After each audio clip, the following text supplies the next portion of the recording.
En este episodio vamos a tocar uno de los temas más aterradores dentro de los relatos de terror, las posesiones. Pero lo más inquietante no siempre es como uno cree. Esto es Relatos de Terror, Ecos Malditos.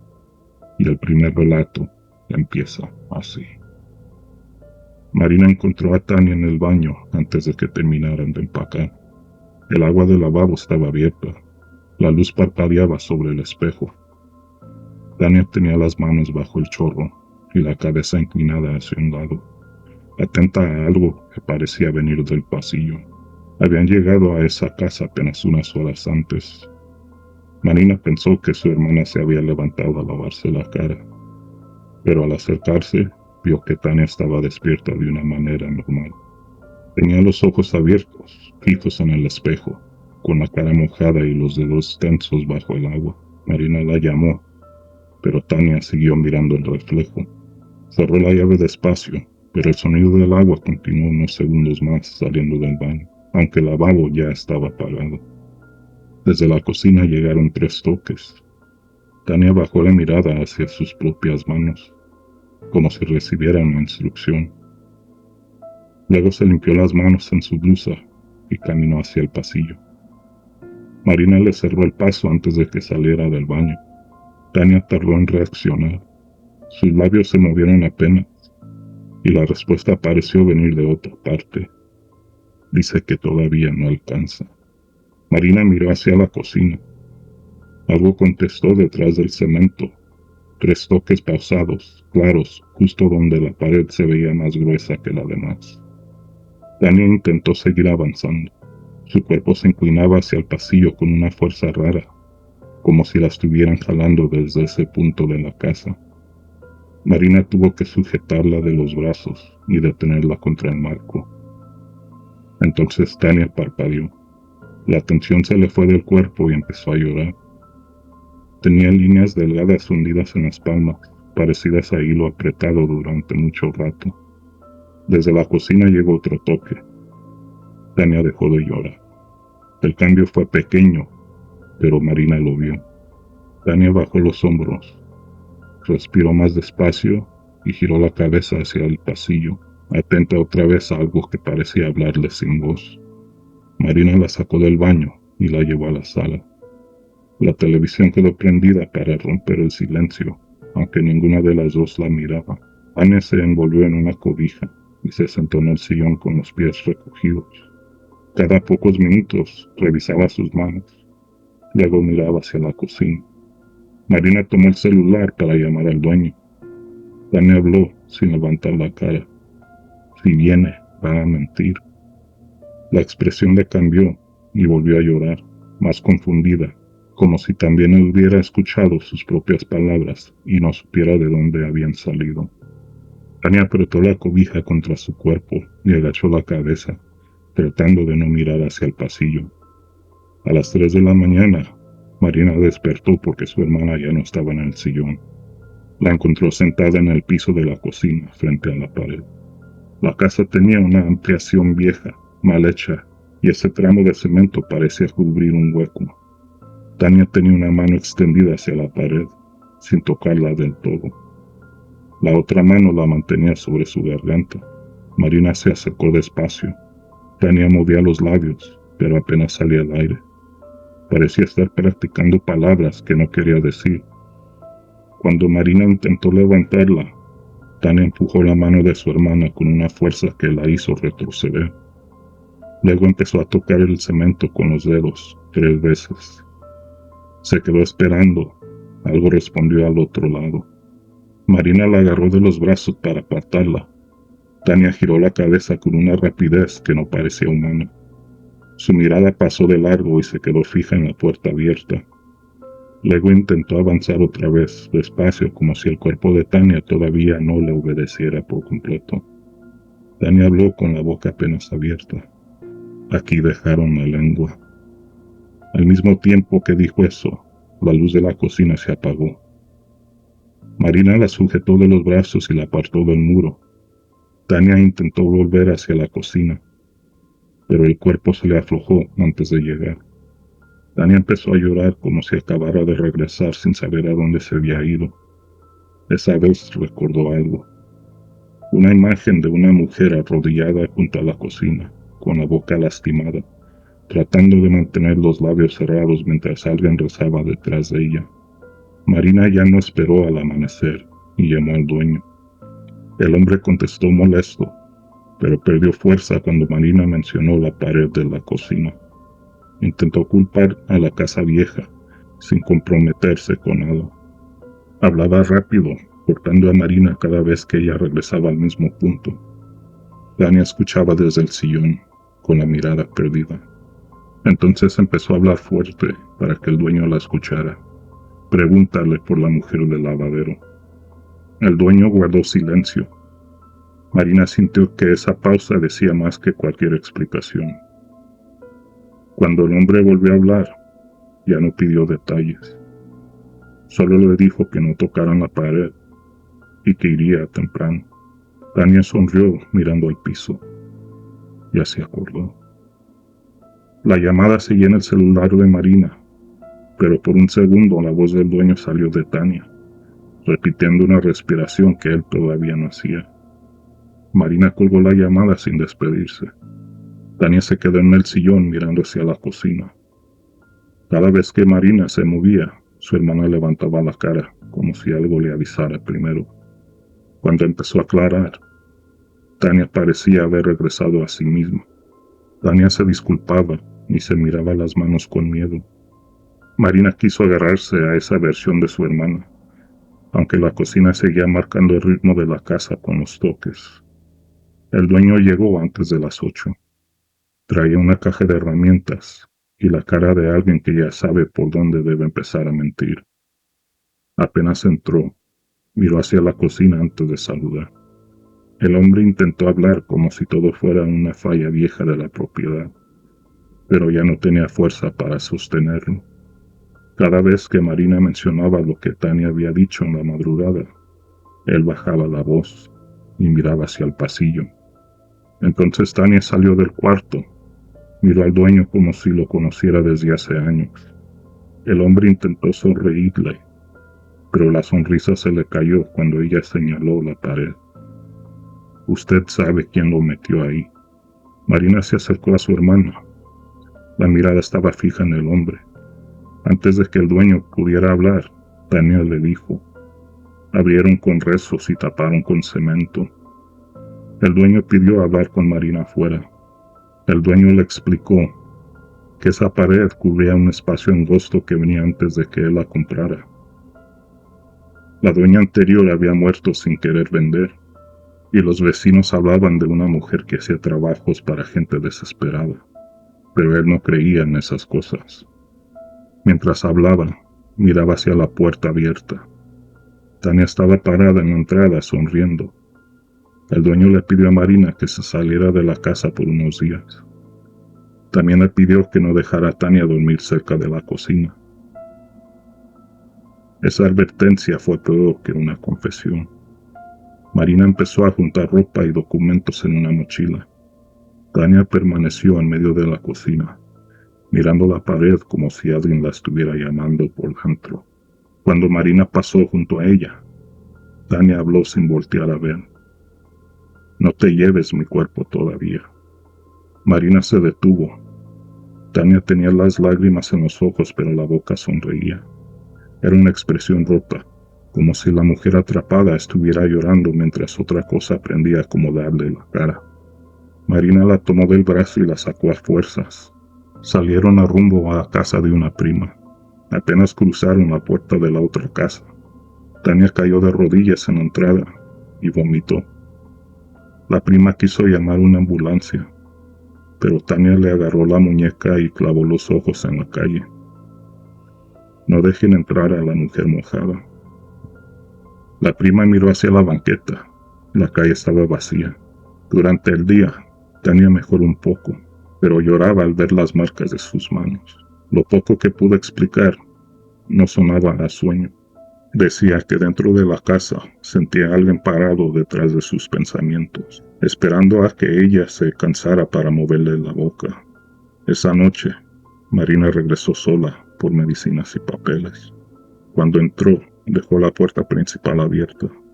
La pared de la cocina mostraba una mancha nueva, alargada justo en la parte donde Tania había estado tocando.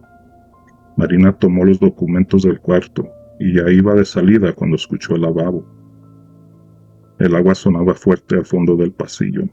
Aún así, Marina caminó hasta la puerta entreabierta. El espejo estaba empañado, aunque nadie había usado la lavadera. Sobre el vapor había letras marcadas con un dedo. Tráeme a Tania.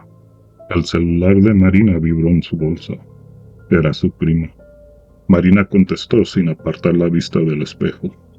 Su prima hablaba casi llorando, y le explicó que Tania se había parado frente al lavadero del patio, con las manos metidas en una cubeta vacía. Repetía que Marina no debería abrir la pared sola, porque si la abría sin ella, aquello tendría que buscar otra persona. Marina salió de la casa rápido y manejó a casa de su prima. Esa tarde, la prima llamó a un sacerdote de una parroquia cercana. Cuando Marina llegó a casa de su prima, el sacerdote ya estaba ahí. Marina empezó a platicarle todo. Después, el sacerdote revisó las manos de Tania y hizo preguntas sin convertir la situación en espectáculo. Pidió que Tania no regresara a la propiedad y que nadie de la familia intentara romper la pared por su cuenta. Marina se quedó cerca de Tania, llorando sin tocarla. Cuando el sacerdote empezó a rezar, Tania se dobló hacia adelante con las manos apretadas sobre las rodillas. La voz se le quebró primero, luego cambió, buscando una forma más pesada de salir. Empezó a decir nombres de personas que nadie conocía. Lo repetía despacio, con fechas antiguas y palabras cortadas que parecían aprendidas de algo guardado en la pared. El sacerdote se detuvo apenas cuando escuchó uno de esos nombres. Miró hacia Marina, luego hacia las manos marcadas de Tania y siguió rezando con más fuerza. Tania levantó la cara y gritó: «Marina, si me llevas a la pared, me suelto». El sacerdote le pidió que no respondiera cuando usara la voz de Tania para pedir lo que quería. La cara de Tania cambió. La boca se le torció en una risa fea, breve, suficiente para dejar claro que había escuchado. Miró a Marina y le dijo: «Entonces tráeme a Marina». Las mapas de sus manos subieron hasta las muñecas, delgadas y rojas como los hilos enterrados bajo la piel. Dos familiares tuvieron que sujetarla. Tania empujó a uno contra la pared con una fuerza que no era de ella.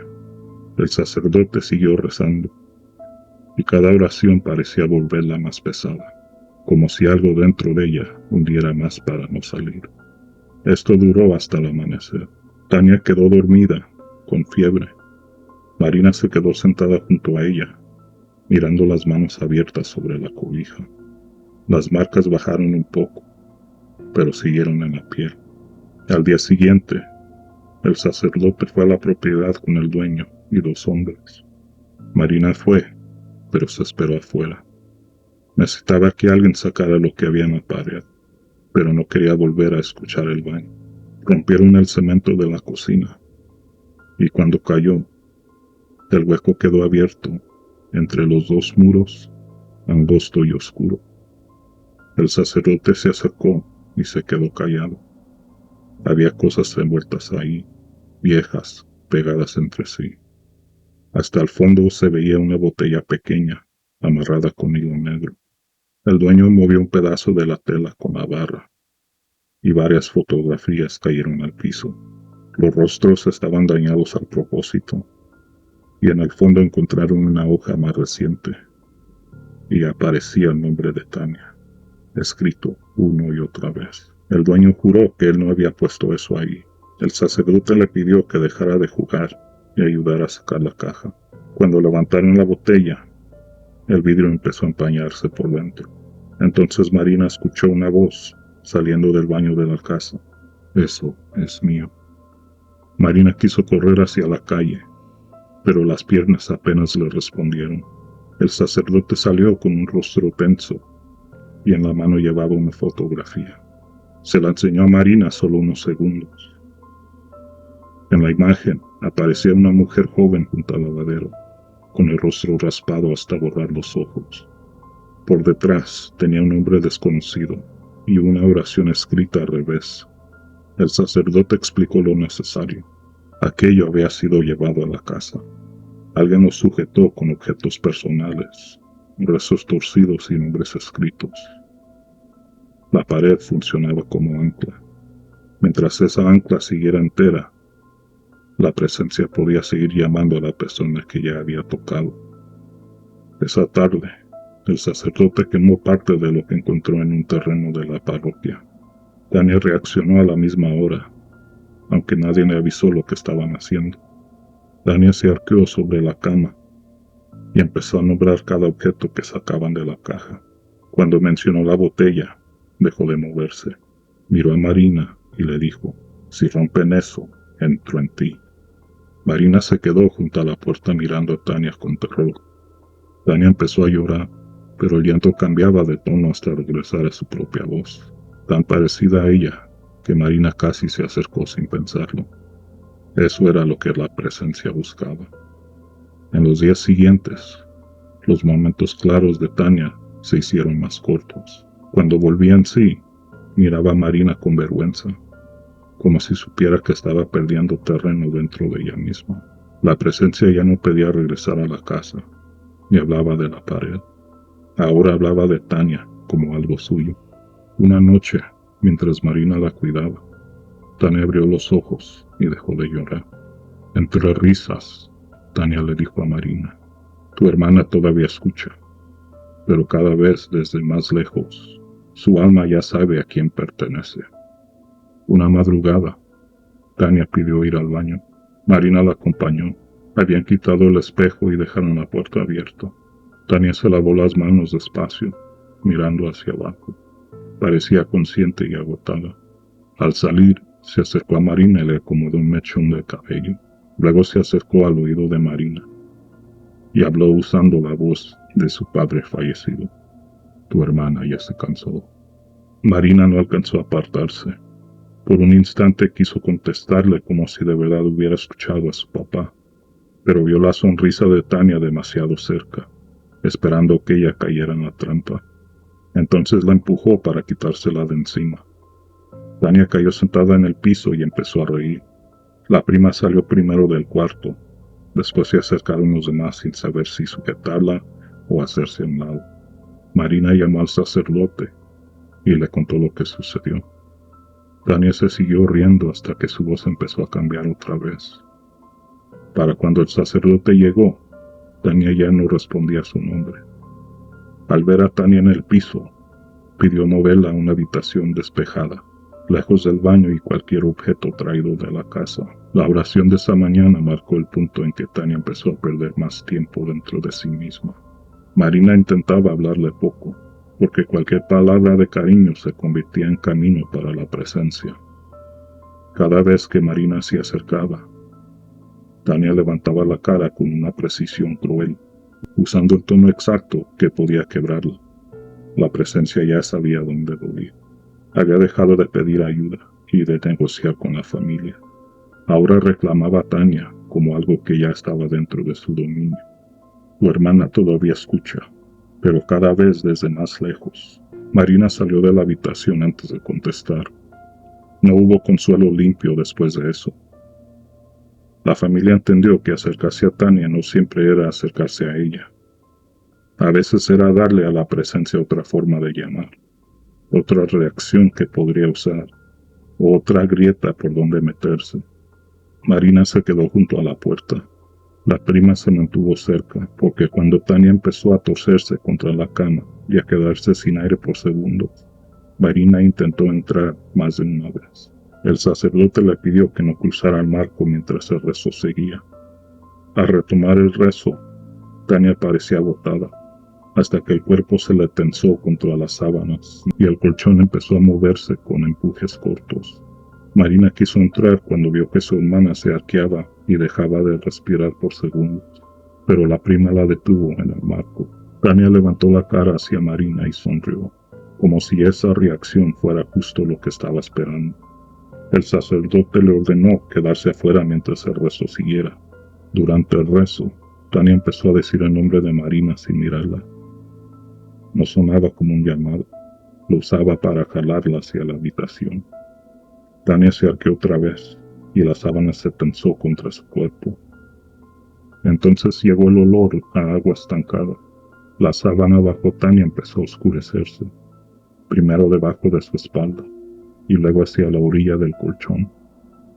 Cuando el agua empezó a caer al piso y tocó los zapatos del sacerdote, él no se movió. Tania levantó la cabeza hacia Marina y le dijo: Marina, tú sí me vas a ayudar. El sacerdote elevó el rezo. Tania dejó de forcejear. Se quedó tensa en el colchón mientras hablaba lenguas que nadie entendía. Marina permaneció en el pasillo, obligándose a no responder cada vez que Tania decía su nombre. Entonces la voz volvió a parecerse demasiado a su hermano. Tania pidió agua. Pidió que le dejaran ver a Marina y alcanzó a decir que ya estaba regresando. El dolor sonaba tan real que nadie en la casa se movió durante segundos. El sacerdote golpeó el piso con el zapato sin cortar el rezo. Tania guardó el silencio, luego sonrió y dijo: eso quería. La oración siguió hasta que la voz de Tania empezó a romperse entre palabras que ya no formaban súplicas. La presencia dejó de imitar y empezó a resistir. Cada rezo parecía hundirla más. El rezo siguió hasta que Tania dejó de contestar. El sacerdote no dejó que nadie se acercara de inmediato. Continuó rezando mientras el agua dejaba de correr bajo la cama y el cuarto perdía ese olor pesado que había llenado las paredes. Tania quedó dormida, agotada, con las marcas de las muñecas menos profundas que antes. Cuando despertó, reconoció a Marina. Pidió agua, pero al ver el vaso cerca de la cama, apartó la cara y empezó a llorar. No hizo falta preguntarle qué recordaba. La forma en que miró a su hermana fue suficiente para entender que algo esa noche se había quedado con ella. La recuperación no tuvo un final limpio. Durante semanas comió poco. Durmió acompañada y pidió que cerraran bien cualquier llave que quedara goteando. Las voces dejaron de aparecer durante el día, aunque por las noches despertaba diciendo que escuchaba algo debajo del piso. La familia quiso creer que habían ganado, pero el sacerdote todavía no había clamado victoria. Solo dijo que Tania estaba viva y que por ahora eso era suficiente. Casi un año después, Marina encontró a su hermana frente al lavabo del nuevo departamento. El agua estaba cerrada. Tania tenía los dedos bajo la llave esperando. Marina la llamó y su hermana volteó con los ojos cansados. Eso fue lo que más lastimó. Tania estaba consciente y aún así seguía escuchando algo. Le contó que había soñado con la pared. En el sueño, la pared ya no estaba en la casa demolida. Estaba dentro de ella. Del otro lado, algo tocaba despacio, como si todavía supiera dónde encontrarla. Marina se acercó, pero Tania la detuvo antes de que pudiera tocarla. En la palma tenía una línea delgada, nueva, usándole la piel como una grieta. El siguiente relato cambió de lugar, pero no de amenaza. Cuando Bruno llegó a la casa, creyó que venía a ayudar, pero la presencia ya lo estaba esperando. Sofía llevaba más de media hora sentada en medio de la sala, frente a una silla vacía. Estaba con las manos quietas sobre las rodillas. Las demás sillas estaban arrimadas contra la pared, todas apuntando al mismo lugar. Sofía repetía el nombre de Bruno. Hacía una pausa, luego sonreía hacia la silla vacía. María tomó su celular para llamarlo. Antes de marcar, Sofía levantó la cabeza y aseguró que Bruno ya venía. Sofía volvió a mirar a la silla. Después dijo que él siempre venía cuando lo llamaban por dentro. María le marcó a Bruno. Ella apenas pudo decir que Sofía estaba mal. Cuando Bruno preguntó si estaban solas, dijo que iba en camino. Cuando María colgó, la silla vacía se recorrió unos centímetros hacia Sofía. María quiso sacar a Sofía de ahí, pero en cuanto la tocó, Sofía agarró la orilla del asiento con una fuerza brutal. La madera tronó bajo sus dedos. Sofía le advirtió que no dejara a Bruno que se sentara. María se salió al pasillo a esperar a Bruno. Él llegó rápido, subiendo los escalones de dos en dos. María le abrió antes de que pudiera tocar. Bruno entró y fue directo a la sala. Al ver a Sofía, se quedó parado cerca del comedor. La conocía demasiado bien para fingir que aquello era cansancio o una crisis común.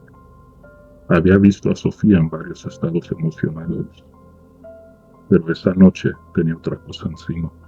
Sofía sonrió hacia él. La silla vacía volvió a moverse. Esta vez quedó frente a él. Sofía tocó el asiento con 2 dedos y le dijo que le habían guardado el lugar. Bruno se acercó despacio, pero no se sentó. Se quedó de pie con el respaldo entre los dedos. Sofía inclinó la cabeza y dijo que él abría casas que no eran suyas. A Bruno se le borró la explicación y se quedó callado porque era cierto. Durante años había entrado a esa casa sin tocar. Había llegado cuando María necesitaba ayuda y había estado cerca de Sofía en momentos que nadie más conocía. Para todos era parte de la familia. Bruno siguió mirando a Sofía. Ella apoyó una mano sobre la silla vacía y la arrastró con un ruido largo sobre el piso. La puso más cerca de Bruno. Sofía cerró los ojos y empezó a decir cosas que nunca debió saber. Habló de una madrugada en que Bruno se quedó afuera de la casa esperando que la discusión entre María y Sofía terminara. Marina nunca supo que él había estado ahí. Sofía abrió los ojos. La luz de la sala bajó intensidad y el comedor se quedó en penumbra. La única claridad venía del pasillo cayendo justo detrás de la silla vacía. María quiso llamar a emergencias. Antes de que pudiera marcar, Sofía empezó a decir los números en voz baja, uno por uno. Sofía empezó a reírse. De pronto la risa se le cortó. Bajó la cabeza y empezó a respirar con dificultad. María alcanzó a ver a su hija debajo de aquella expresión. Quiso decir algo, pero la voz no le alcanzó. Bruno dio un paso hacia ella. De repente, la silla vacía raspó el piso y quedó atravesada entre los dos. Aquello estaba marcando distancia. Lo quería cerca, mirando sin poder intervenir. Su voz salió entre repeticiones cortas, débil, reconocible. Le pidió a Bruno que no se fuera. Bruno agarró el respaldo de la silla para quitarla del camino, pero la silla no cedió. Las patas rasparon apenas el piso, volvieron a quedarse firmes entre él y Sofía. Sofía volvió a llamar a Bruno con una voz débil, casi perdida. Le rogó que no la dejara ahí. Bruno intentó mover la silla otra vez. La silla resistió, no pudo moverla. Del otro lado, Sofía respiraba cada vez peor.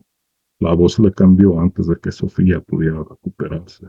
La entidad pidió que Bruno repitiera la promesa, segura de que él iba a hacerlo.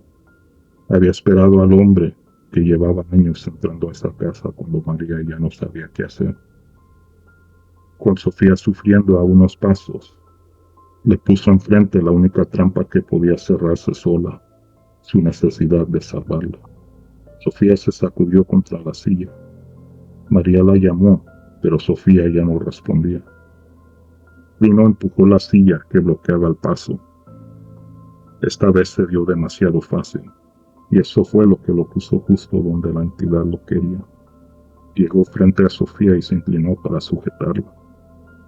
Ella dejó de moverse antes de que la tocara. La silla que Bruno había apartado se recorrió detrás de él hasta pegarle el respaldo contra las piernas. María le pidió que se quitara de ahí. Cuando Bruno intentó retroceder, la entidad ya lo tenía frente a Sofía. Con la voz quebrada, Bruno la miró directamente. Si quieres a alguien, tómame a mí. El silencio que cayó sobre la casa fue inmediato. Sofía dejó de luchar. María la sostuvo antes de que cayera por completo. Bruno permaneció frente a ellas. El alivio de María no llegó hasta él. Cuando respondió, tardó demasiado. Su voz seguía siendo la misma, pero ya no miraba a Sofía como alguien que acababa de salvarla. Lo que había estado dentro de ella encontró dónde quedarse. Bruno respondió tarde. Al decir el nombre de Sofía, ya no sonó preocupado, sonó distante, casi ajeno, con una frialdad que no había entrado con él a esa casa. La madrugada se fue en vigilancia. Poco antes del amanecer, Sofía volvió en sí. Supo dónde estaba y preguntó por Bruno. Él la escuchó. María esperaba que se acercara, que dijera algo, que por lo menos mostrara alivio. Bruno solo preguntó si Sofía ya había regresado. María le respondió que sí. La forma en que Bruno recibió esa respuesta le quitó a María cualquier esperanza que todo hubiera terminado. Al amanecer, Bruno se fue. María intentó detenerlo, pero Bruno ya había decidido irse. Dijo que necesitaba aire y salió antes de que ella pudiera insistir. Antes de salir, Bruno se detuvo frente a Sofía. La miró unos segundos y se fue sin despedirse. María entendió después de que todavía la quería, pero también entendió por qué no quiso acercarse. Bruno ya sabía que algo había cambiado en él. Sofía mejoró durante el día, descansó por ratos, y cuando lograba hablar, ya no respondía con aquella intención encima. Preguntó por Bruno con una confusión que María no supo qué responder. Eso fue lo que la inquietó. Sofía parecía volver poco a poco, pero Bruno ya no estaba ahí para verlo. A media tarde, María logró comunicarse con él después de varios intentos. Al fondo se escuchaba tráfico y un eco abierto de un lugar grande. Bruno dijo que andaba cerca. María le pidió que regresara. Bruno tardó en responder. Luego le dejó una advertencia que María no pudo olvidar, que si algún día llegaba tocando, no deberían abrirla. Y en ese instante, la llamada terminó. Cuando María volvió a marcar, el teléfono ya mandaba buzón. Al día siguiente, María volvió a llamarlo, pero su celular estaba apagado. Esperó unas horas intentando convencerse que Bruno necesitaba estar solo, pero la advertencia de la llamada anterior no la dejó tranquila. A mediodía contactó a la mamá de Bruno. Ella tampoco sabía dónde estaba. Bruno no había llegado a trabajar y nadie lo había visto desde la noche anterior. María tuvo que contarle lo que ocurrió en la casa, aunque no encontró forma normal de explicarlo. Cuando se cumplieron más de 24 horas sin saber de él, su familia levantó el reporte de desaparición. Más tarde, la policía encontró su carro abandonado en las afueras de la ciudad. Después de eso, a María le costó sostener la idea de que Bruno iba a volver. La desesperación quedó abierta, pero dentro de la casa todos entendieron lo mismo. Bruno se había ido después de ofrecerse. Esa era la parte que Sofía no podía acomodar. Pasaron los meses y el nombre de Bruno empezó a decirse menos, hasta convertirse en una ausencia que la familia aprendió a rodear. Una noche Sofía regresó tarde al departamento. El elevador estaba fuera de servicio, así que subió por las escaleras. Al llegar a su piso, el foco del pasillo parpadeó una vez. El primer toque llegó antes de que prendiera la luz. 2 golpes suaves contra la puerta. Sofía se quedó quieta y preguntó quién era. No hubo respuesta. Cuando los golpes se repitieron, caminó hasta la mirilla y revisó el pasillo. No había nadie. Abrió con cuidado y salió apenas al corredor. Miró hacia las escaleras, luego hacia el elevador detenido al fondo. Sofía regresó al departamento. Ya tenía la mano en la puerta para cerrar cuando escuchó su nombre. Sofía se quedó con la puerta entreabierta. Entonces la voz repitió las palabras que habían empezado todo. Si quieres a alguien, me tienes a mí. La voz era de Bruno. A veces, lo más peligroso no está en lo que entra, es lo que se queda esperando a que alguien lo nombre. Gracias por quedarte hasta el final y por escuchar este relato en la oscuridad. Si esta noche algo toca, no responda rápido. Nos vemos en el próximo episodio.